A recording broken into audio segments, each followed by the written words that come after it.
Okay, well, today we're covering the topic of water-affected floors, and there's a number of things. And I suppose, I suppose firstly, there is an information sheet that covers some of the things that we'll be talking about today, but we go into things in a little bit more depth. But the aspects that we'll be looking at is wood and its response to water. We need to be able to understand wood, and obviously there's lots of different species, and how do they react differently to water.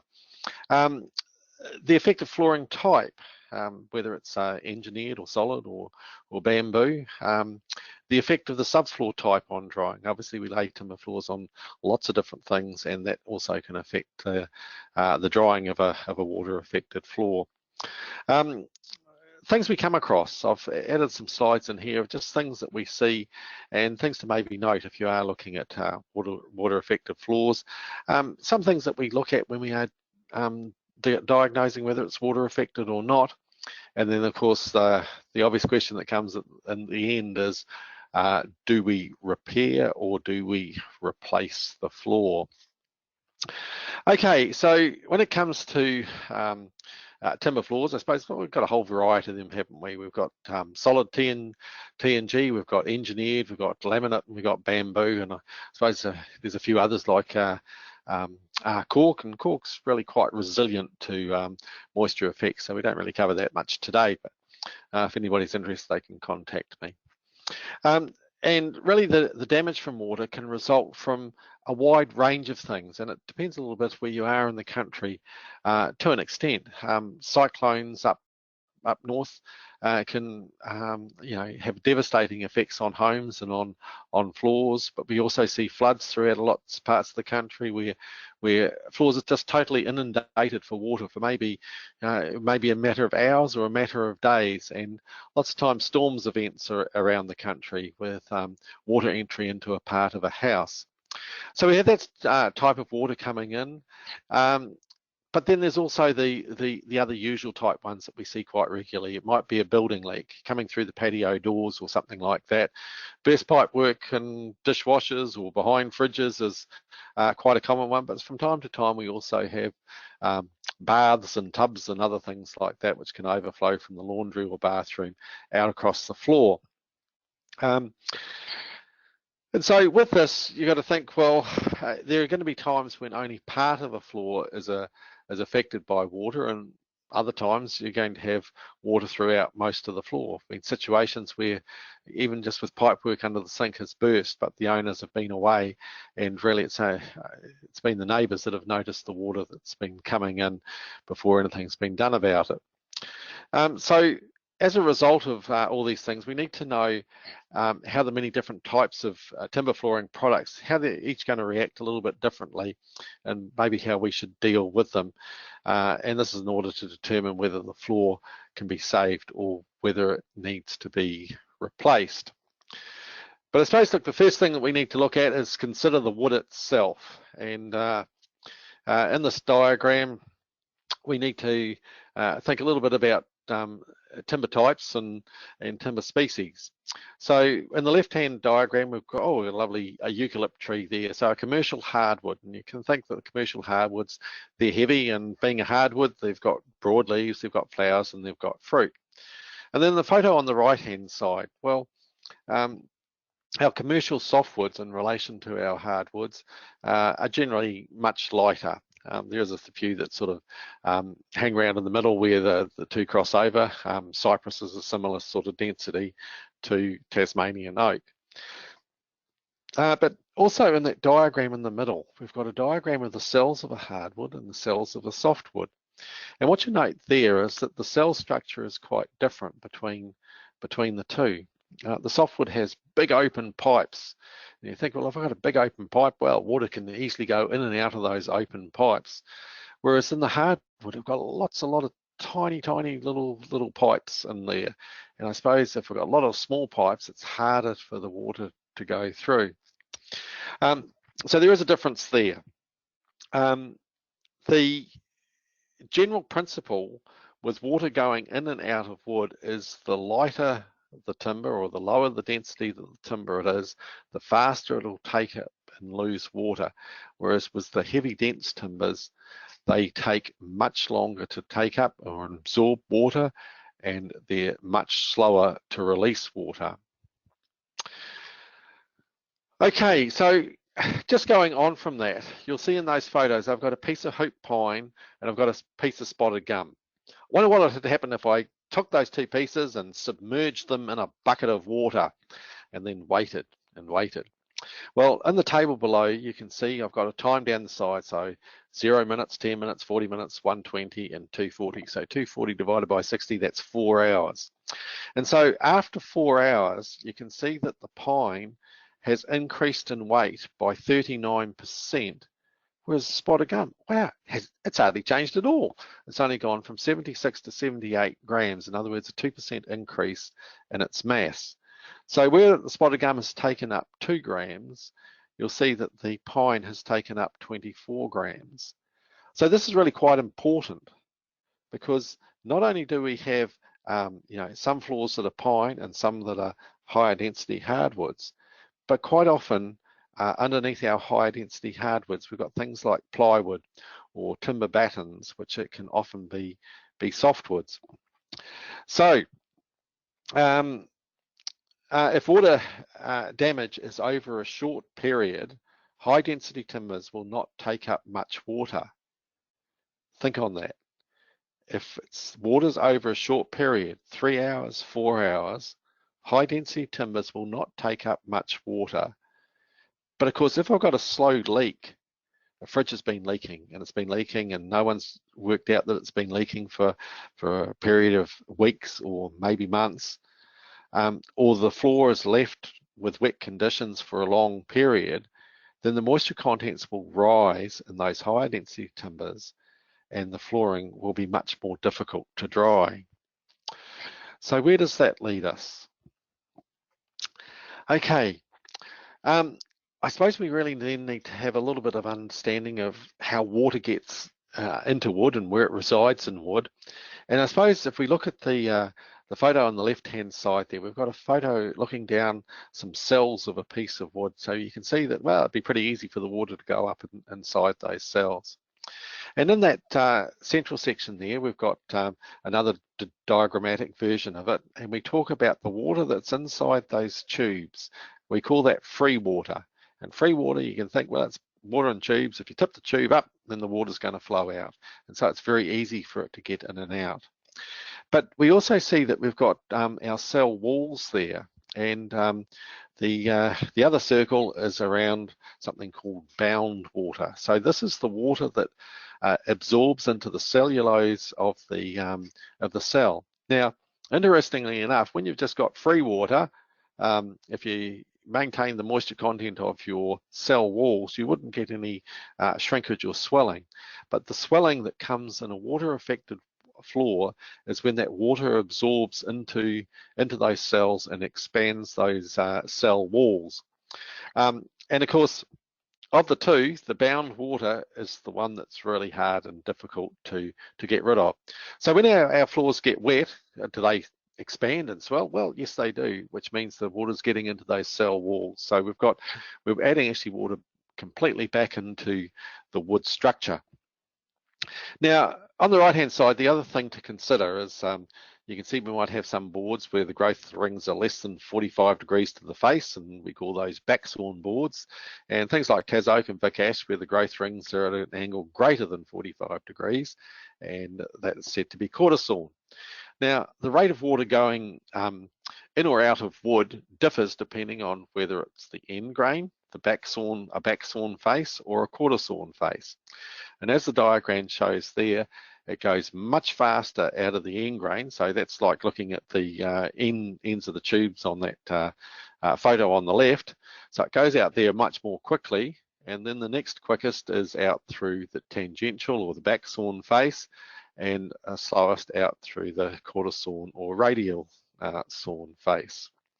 So a couple of things there, isn't it? So we've had we've talked a little bit about how the density and how that affects the moisture uptake and out. And now we've looked a little bit at the cell structure and how there can be differences even in the cutting pattern of the boards.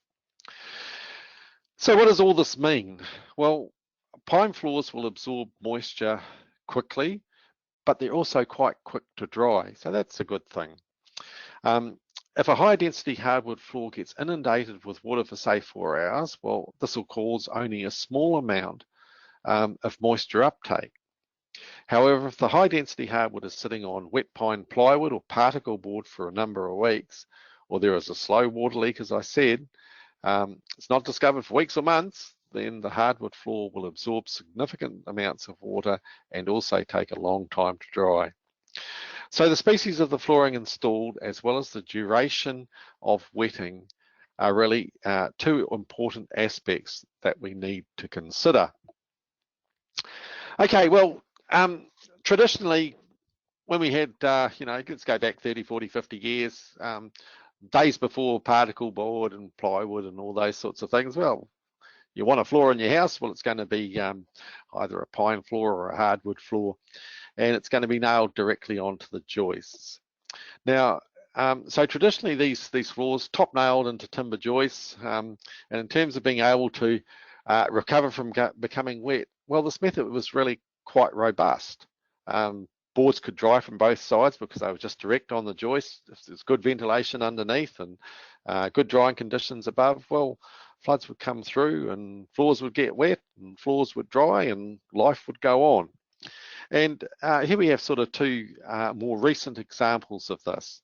So the first one on the photos on the left shows, oh, look at all that debris on the fence. So you can see the height of the water and you can see the house behind. And yes, this floor went underwater for, I think it was, what was it, maybe 10 hours or something or other like that. Now it's cypress, and cypress is even though it's a softwood, it likes to be out there by itself a little bit, and it doesn't really want to absorb water that quickly. But as you can see there with the moisture meter on that cypress floor, and this is maybe a couple of months afterwards, oh, what's the moisture meter reading on the cypress floor? Well, it's only 11%. It's practically dried and dried quite well.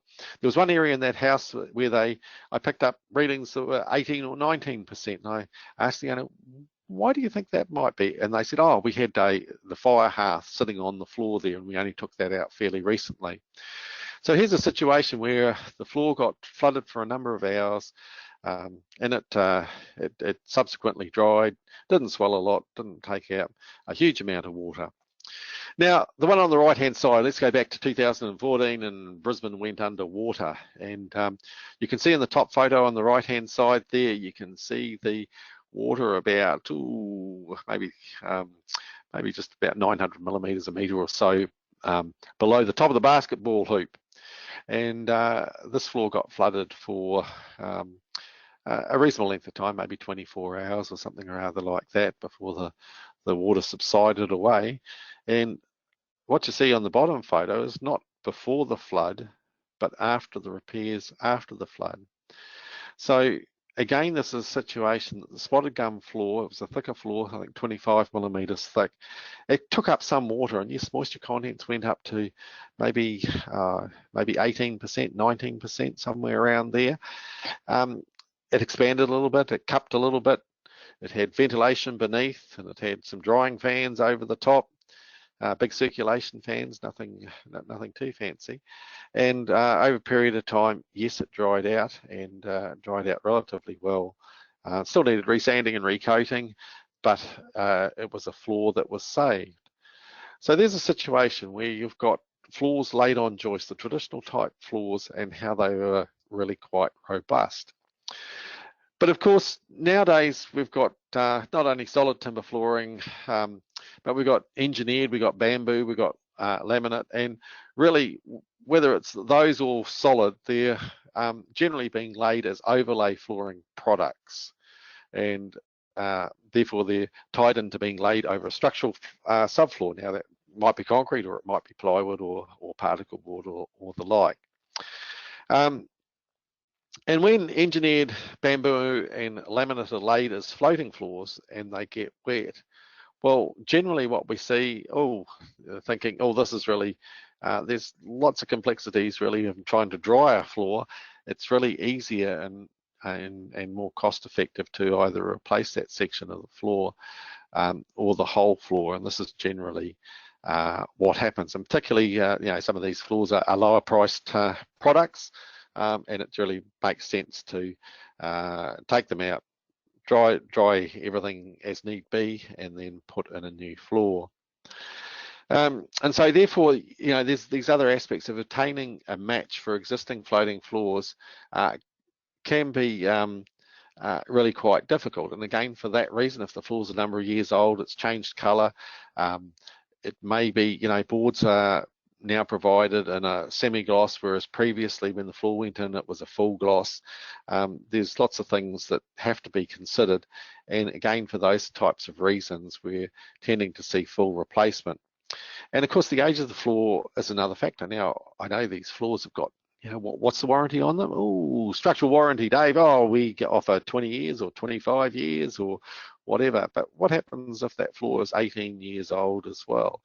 Well, you'll probably find that it's looking a little bit tired, and we'll look into that one a little bit later on as well.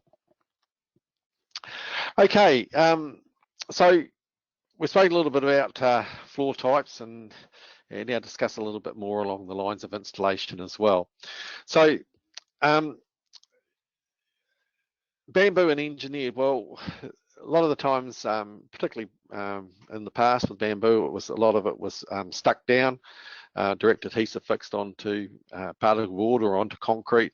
And similarly, there's no issues with engineered flooring, which is adhesive fixed onto the various types of subfloors. And so once you've got it stuck down, hey, this is going to be more difficult to replace, and it's going to be more expensive to replace. Not all products are also suitable, however, for remedial repairs. You know, with some of our engineered flooring, we've got some with really quite thin face lamellas. And of course, generally with repair type work, we're going to have to resand and coat. And so some products, the lamella's too thin to be able to do that. And also, you know, with things like bamboo, you can get quite severe discoloration occurring, necessitating that at least the affected boards are replaced. So in those two photos there, you've got an engineered boards which are moisture affected at their ends around the patio type area, and of course there's a lot of discoloration. That discoloration is never going to come out, and you're going to have to replace those boards or that area. And again, you can see with the bamboo floor there on the right, where moisture's trapped in underneath there and cause quite significant discoloration of the bamboo. But you know, just on that though, depending on the floor and the specifics of it, we've also seen instances where people have opted to replace some boards and repair the floor and then resand and coat it. So again, it's just a matter of I suppose economics and what's going to work out to be the best in the long run. Now, when we consider the subfloor type, well, we've already spoken a bit about solid timber floors direct to joists, and we've said, hey, you know, that's a pretty robust sort of a method, and there have been times where floors have been saved as a result of it. But there's a couple of things that we also need to consider. Often when boards get wet as a solid timber, they'll cup and move around. So in that bottom picture on the left hand side, you can see nail popping. So this is where the boards have moved and may have cupped and then come back down flat, and oh, that's all right. The nails have popped, but we can just repunch them and reputty them, and life can go on. But if that's a secretly fixed floor, well, it's going to be starting to pull the staples out of the joists. And, you know, all right, if you've got adhesive there and the adhesive holds, but sometimes if that floor is not tight down on the batten or on the joist, and the joist may not be able to be got to because of for other reasons, then that creates a problem, because those floors are likely to squeak as they dry out, and you can't get to the fixings to put them fast back onto the joist. So nail popping is a consideration. And on that bottom photo to the right there, you say, oh, those nails, look at that black staining around the nails. Well, not all nails that are used on timber floors are galvanized nails, and past. There was times when they did and times when they didn't. And so you also need to consider that if the floors got wet, that you could get this black stain around nail holes. Now, what it is that you've got tannins in the timber and you've got iron in the nail, and iron plus tannin equals iron tannate, which is a black stain sort of a colour. Sometimes things like, if there's only a little bit, some things like oxalic acid or these cleaners, deck clean and that sort of thing, which contains oxalic acid, will tend to take that staining away. Need to be a little bit careful with oxalic acid, as in all these types of things. They've got certain poison type qualities, but they're still a commercial product that can be used.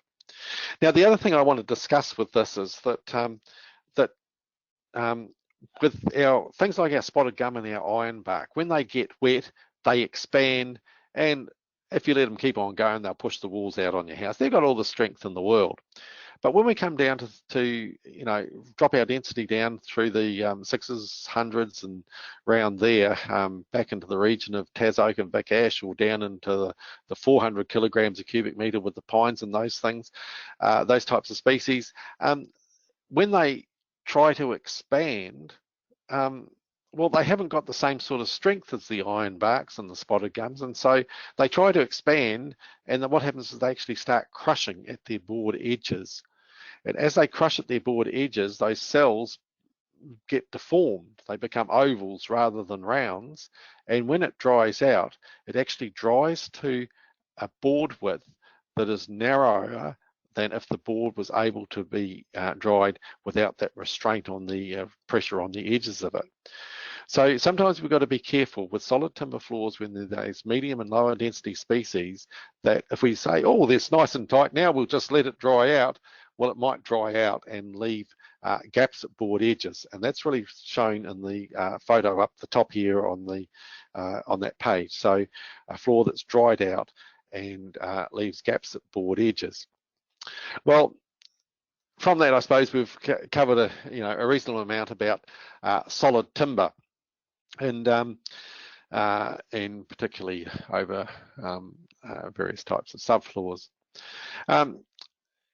But if we want to now look at particle board or plywood on joists, now obviously for Floato floors affected, the flooring in the underlay is removed and things are allowed to dry and life goes on, and we replace the floor. But for fixed solid timber floors over well ventilated subfloor spaces or ceilings removed in a second level floor, we can get good drying conditions induced even when the floor's on particle board or plywood.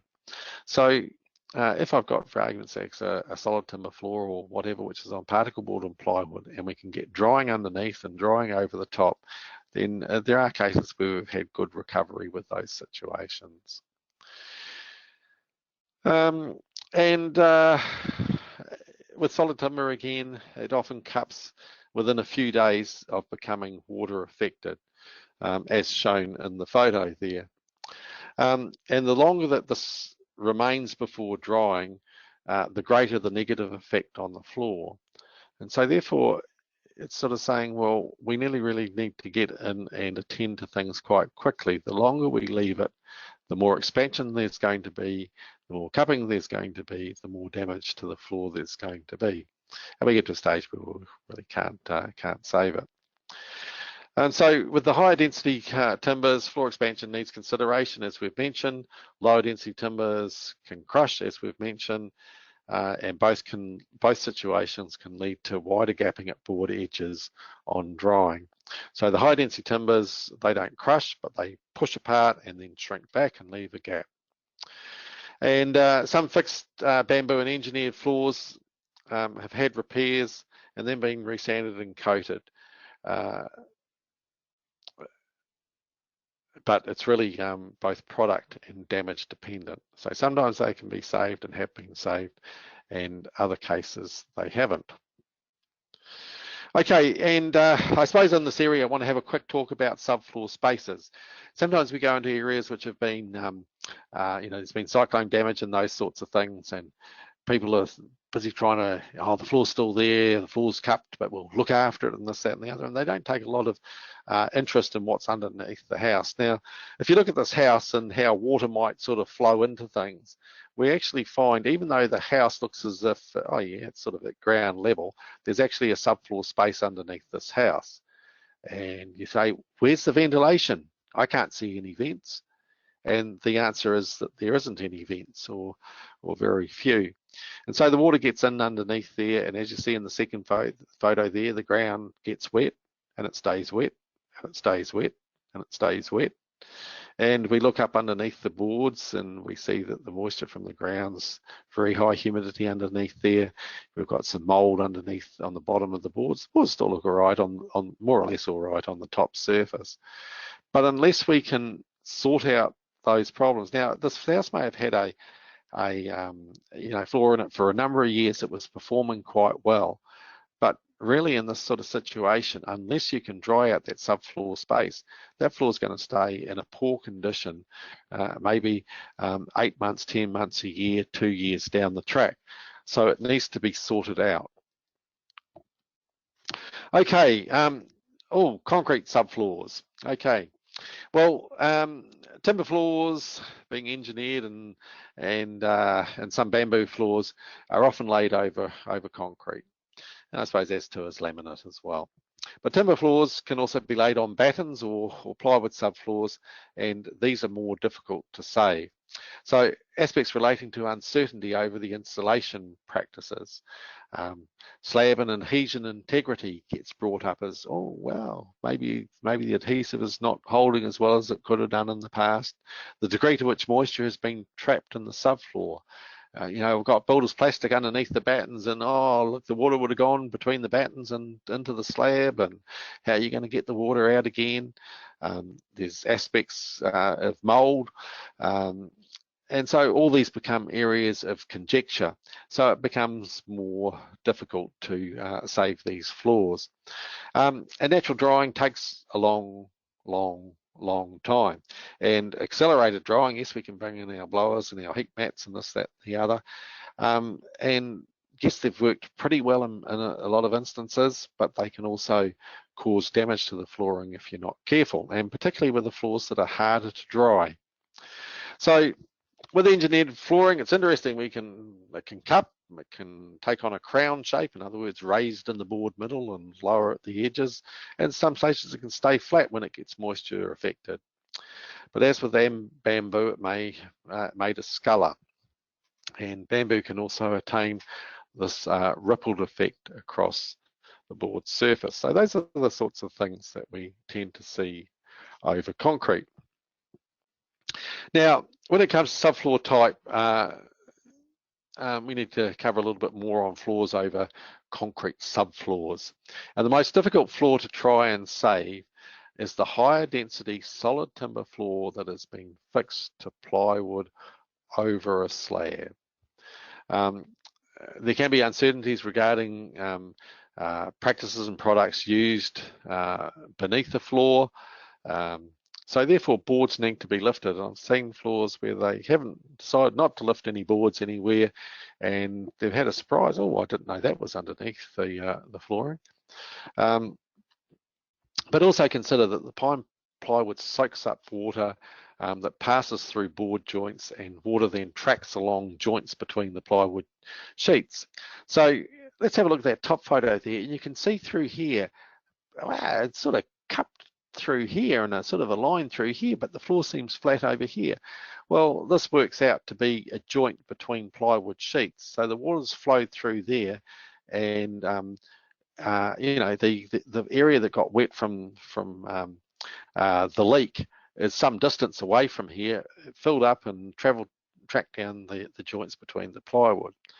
And so the same floor down here. What have we got here? Well, we've got the plywood sitting on this other layer.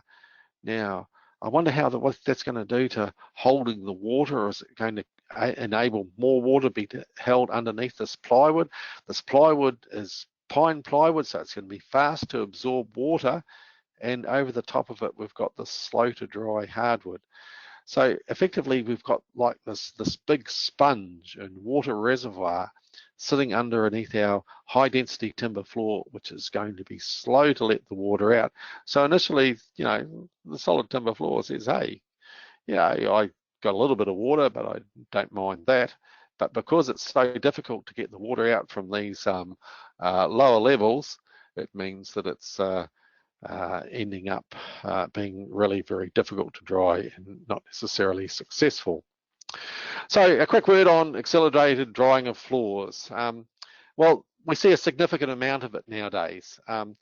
Often as initial drying type process, let's get this place as dry as we can to begin with. Sometimes we see drying to completion, and sometimes that's worked, sometimes it hasn't worked. But certainly it's this fast acting to get things down into a better semblance of order.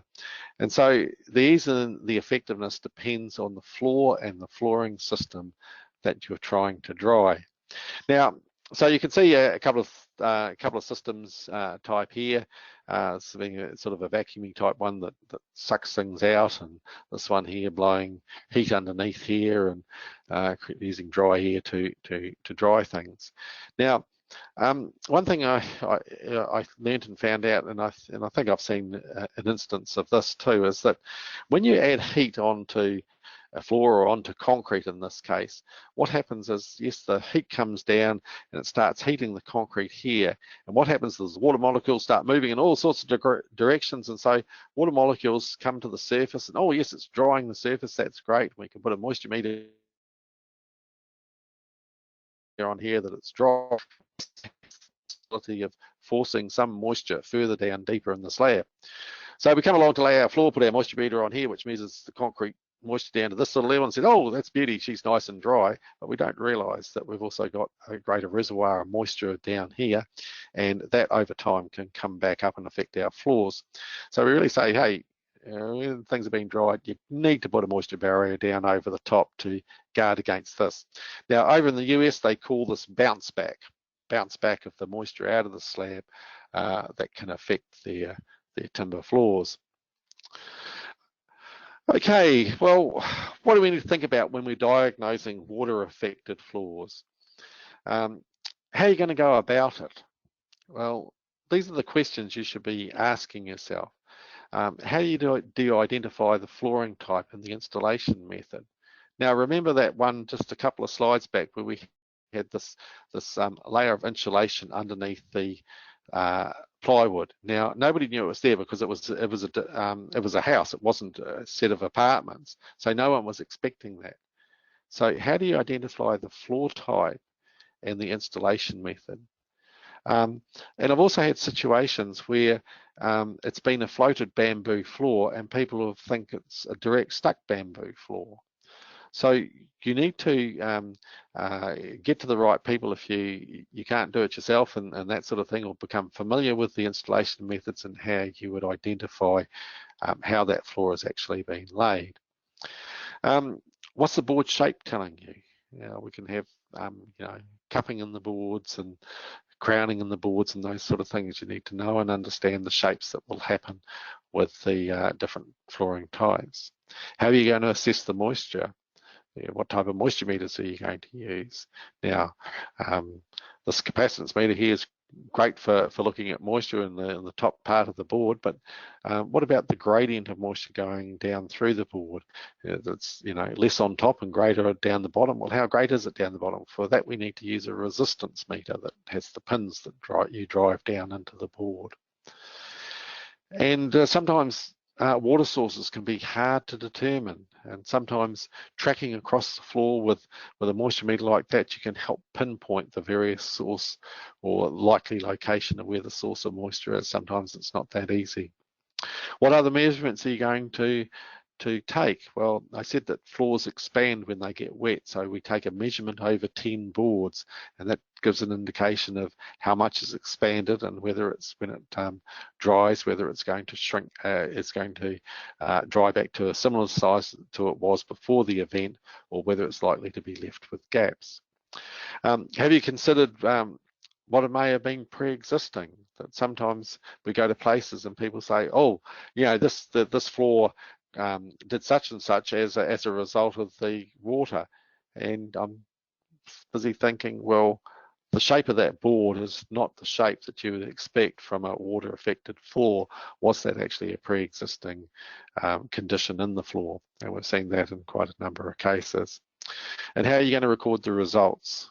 You know, they can be recorded by photograph, they can be written down, but certainly results do need to be recorded.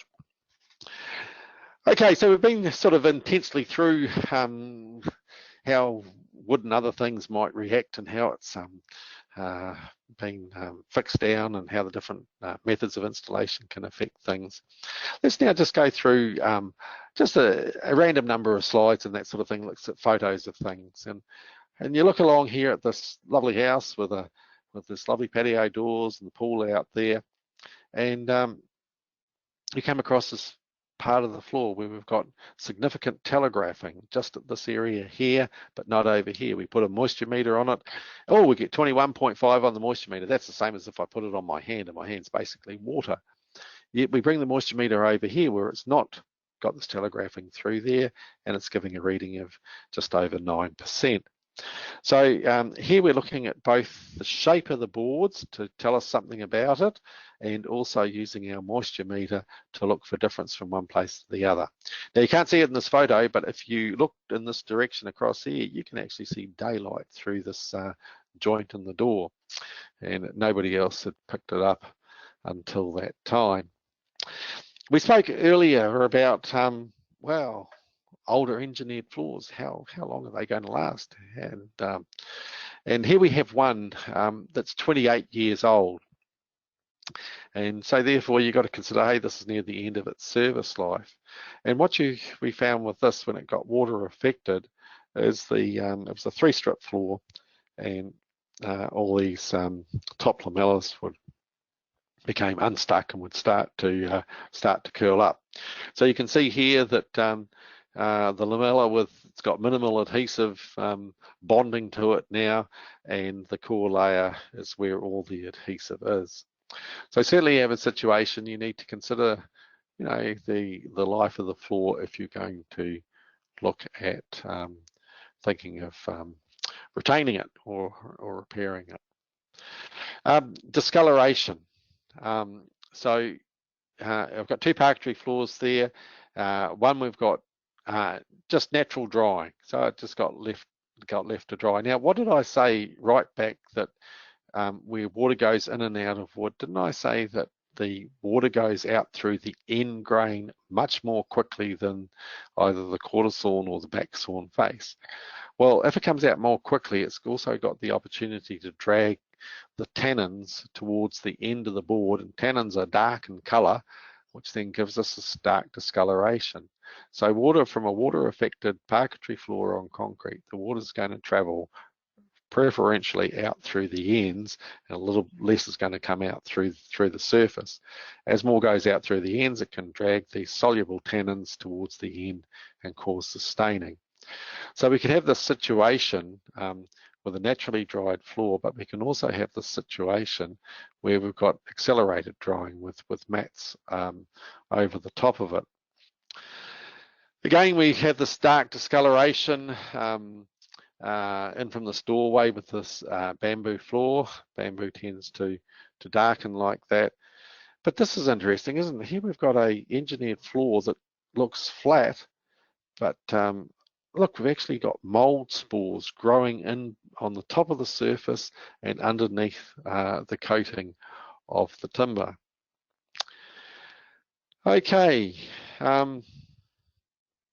water affected solid flooring on particle board on a slab. Now you show us in our solid timber flooring industry standard where it says, okay, put the particle board down on the slab and then put your timber flooring on top. Do you see it there? Well, the answer is no, you don't.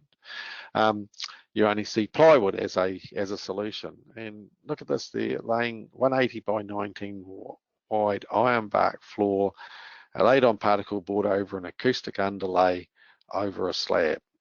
I'm thinking, well, that's a brave person. And then we've got this other one over here, 180 by 21 wide ironbark light-on particle board on a slab, and this time sewage affected water as well. Now, the issue, you know, people like to do their own things and this, that, and the other, but it does actually form a problem when it comes to insurance type work, because the insurance company says, well, we want you to lay it by, you know, industry methods that are accepted, and we want to warrant it for whatever period of time. And of course, when floors have been done outside of normal industry practice, it becomes the contractor's own system. And so therefore, those trying to repair the floor are saying, well, we can't repair it the way that it is. And so that can lead to times to whole floors being replaced rather than being repaired. And also we've got to consider, you know, sewage water as well. So there's lots of things there for sanitation and those sort of things that also need to be considered. Now, what shape does an engineered board take on when it gets moisture affected? Well, we've actually seen everything. On the left-hand side there, we can see that they can take on a cupped shape. In the center photo there, it's lost adhesion in that board, and so it's taken on a crown shape. So the top lamellar expands and then split the surface as well. And then the one we saw just before, where the floor can actually stay absolutely flat, but it's also absolutely wet, and so wet that we've got mold growing underneath the surface. So again, when we're talking about looking at the shapes of boards, we need to be aware of these different things. Bamboo invariably tends to cup, as in the photo on the left, and solid timber flooring will also tend to cup as well. And in this photo here, I think this is really quite interesting in that you can see the floor there where a number of boards are cupped on the left-hand side of the photo between those two table legs. And the question is that, well, what happened there? You ask the owner and they say, well, you know, that's where the tree hit something or other, and we did get a little bit of water in coming down through the ceiling in that area. There was a puddle there to begin with, and we tried to mop it up quickly, but yeah, look, the boards have cupped, and that's the result. Now, again, you're looking at that, do we repair or do we replace? Well, the matter is, well, how much water is there? Well, not a huge amount of water. What's it on? It's on the upper story of a two-story, so water's going to dissipate from underneath relatively quickly. There's a chance we can just, you know, not do anything and just let it try and dry. Well, let's take some measurements across the boards and make sure that we haven't got too much expansion. And sure enough, 6 months later, hey, the floor's all flattened out. Look at that right-hand side photo. And much less needs to be done with the floor, which means we can retain the same boards, and even if we do decide to resand and polish the floor, we've got the existing boards there. So never discount just leaving a floor to dry naturally. But you know, if that floor had been on plywood over a slab, I could probably come back a year later and 2 years later and probably still look much the same, but the problem will be spread over a greater area. So important to know your flooring systems when you're making decisions on these things.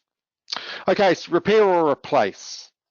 Here we have a floor. It's spotted gum, 90mm thick over joists with rooms and soil in some areas beneath. The dishwasher hose burst, the owner's away, the neighbours noticed water exiting the dwelling. The dwelling was dried over a 3-week period. The floor cupped and then recovered to be flat and with no gaps at board edges. Great, this is what we want. This is what we want to hear. Access was available to the underside of the floor as the ceiling had collapsed, and drying to humidification, 30% relative humidity and temperatures of about 30 degrees C. Success. So we can see the before and after of this floor. So, you know, it's a situation where repair has provided our floor back into a similar condition to what it was before. And just think on that, that was a floor on particle board on joists, and they could get underneath, the ceiling had come down, they could get underneath the floor, they could dry that, and they could dry the top as well. Now look at this one, and we've seen a little bit done in the past as in the previous slide. So here we've got tallow wood, 19 millimeters thick on plywood over a suspended concrete slab. Rigid acoustic foam beneath the plywood and slab. The floor was dried at 30°C over a 3-week period. The floor had cupped, remained cupped, and then cupping increased with time. Remember, we've got this reservoir of water underneath. We might be drying the top of the boards with our 30°C and low humidities, but all that water reservoir, the only way we're going to dry that is to draw that through the board, and that's hard work. And moisture could not be extracted from the plywood, and water tracked down the plywood joints, causing localized cupping at the joints. So that's the photo we saw of the localized cupping. So what do we do? Another 3 weeks of drying, and those costs, another 3 weeks after that. So in this case, it was unsuccessful. So you need to consider the installation method and assess it for whether it's going to be able to dry it or not. So the decision to repair or replace.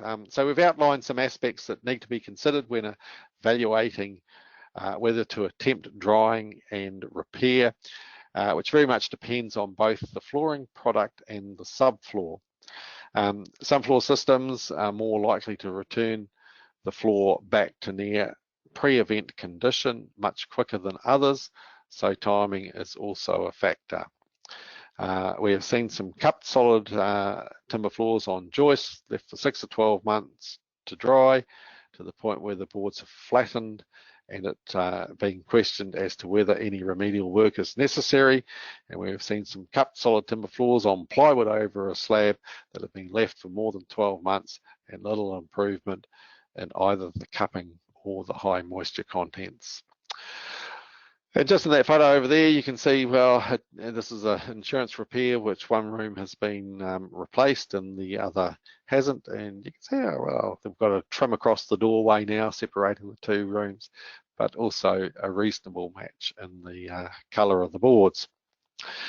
And so some final words on repair or replace. Floated floors are often part or fully replaced due to their often lower costs.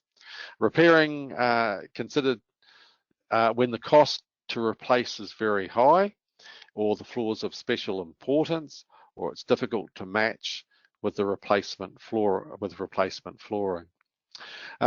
All effects need to be considered, including discoloration and movement effects. We've spoken a little bit about the movement, the expansion, and the fact things can expand and gap, and they can expand and crush if it's lower density. With adhesive fixed floors, the extent of the water effects and the damage to the floor needs to be considered, as does the remaining life in the floor. If drying, consider both the methods of drying along with the ease of drying. You know, some floors are a lot easier to dry with accelerated means than others. The species, the product, and the installation system all affect this.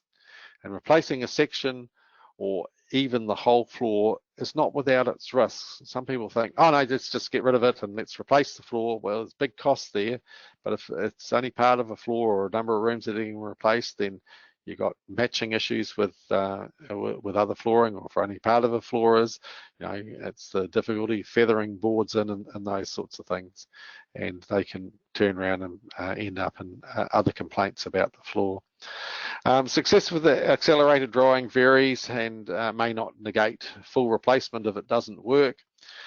Sanding a water-affected cupped floor often leads to crowning, so think on that one. If the floor's cupped and we put our moisture meter on the top and it reads 11%, but 18% towards the bottom, and you sand that floor, it's going to take on a crown shape when it does dry.